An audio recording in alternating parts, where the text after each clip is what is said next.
5 times a day. But my trainer asked me to have a cheat meal. I don't think I've had a cheat meal in I don't know how many years. I haven't touched aerated drinks in 20 plus years, and I just I think it's a way of life for me. So it's not me beating my chest and telling people, hey, listen, today I avoided having this, avoided having that.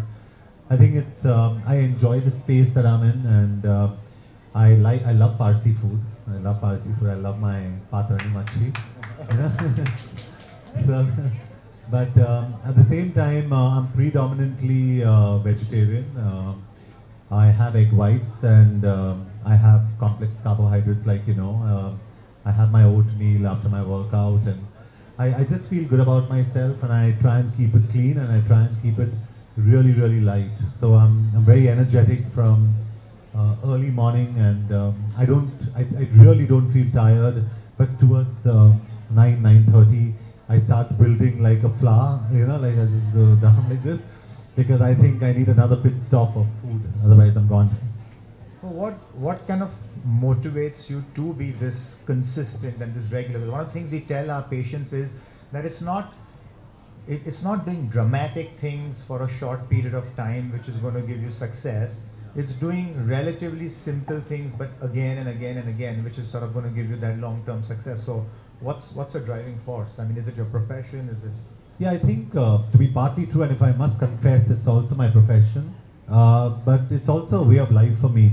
And I think I'm the perfect example of someone who doesn't go into any extreme cases of doing things to change myself around. I think it's gradual, it's progressive, and I take a lot of care when I kind of have to lose weight, or when I have to put on weight, when I have to run, when I have to do strength training.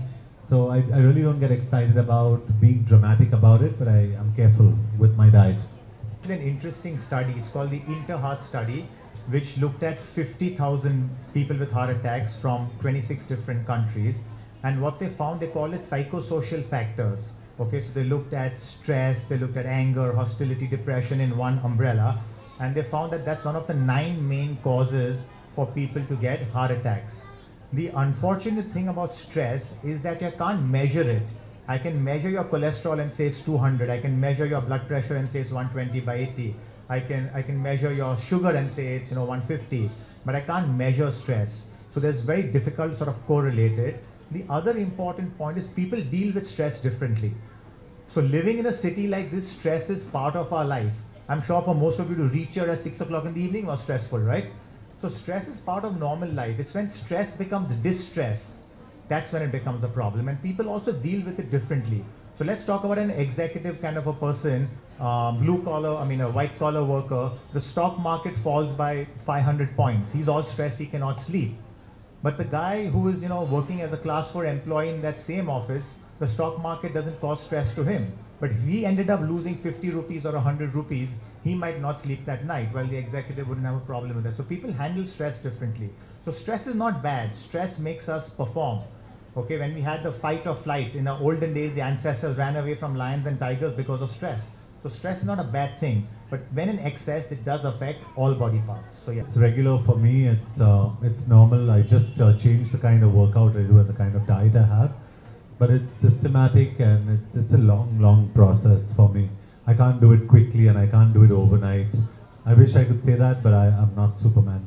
So it takes me time, but I increase my cardio, I increase the time I run for, stuff like that. So it's just regular. I mean, I could sit here and talk about it the whole evening, but it's just about lifestyle.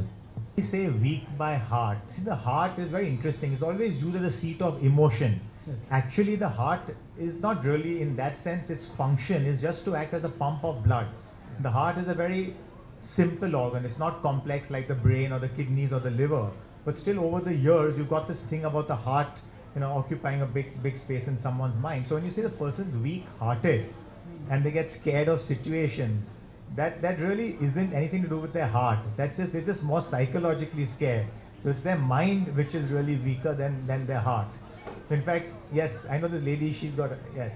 Actual weak heart is when the pumping capacity of your heart, when that gets reduced because of a heart attack, that's when we call it a weak heart. So it's not psychological. Yeah, I honestly see nothing wrong with it, but today I've probably reached a point when I'm running. I know when I touch 160, when I touch 165, I know when I'm going down to 130, I know when I'm really down to 80, 85. So it's also because of years of training, I've understood my body, I know where I'm meant to push till. But I think it's important because I think, yeah, so I think it's important that you do, in my books, correct me if I'm wrong, but I think it's important because, you know, even working out is and losing weight or gaining muscle, etc. is a very scientific process. For example, some people like me, you know, if we, or in general, if I run above 165, I'm burning muscle. If I run below 130, I'm wasting my time. But if I'm running between 130 and 165, I'm probably burning some amount of fat. And it's different for each person. So if it helps you regulate what you're doing, and you know, that's what actually interval training is about. When you're really slow, you start walking, then you start running. It's about keeping your heart rate at a certain level to kind of burn some amount of fat. And I do recommend it, and I've tried all HRMs in my life and heart rate monitors in my life, and some work, some don't. So for me, it's more like what's the next best thing that I can try? I guess it's intuitive for you. Now you sort of learn to. It's intuitive. You know yeah. when you're at 160 and you know when you're at 130. I know exactly, you know, when I'm on the Stairmaster, and I know by the 13th minute, I know I'm going to be at about 164, 165. I literally know my heart rate exactly. But it's also, like you said, it's intuition and it's understanding your body. So I've got used to it.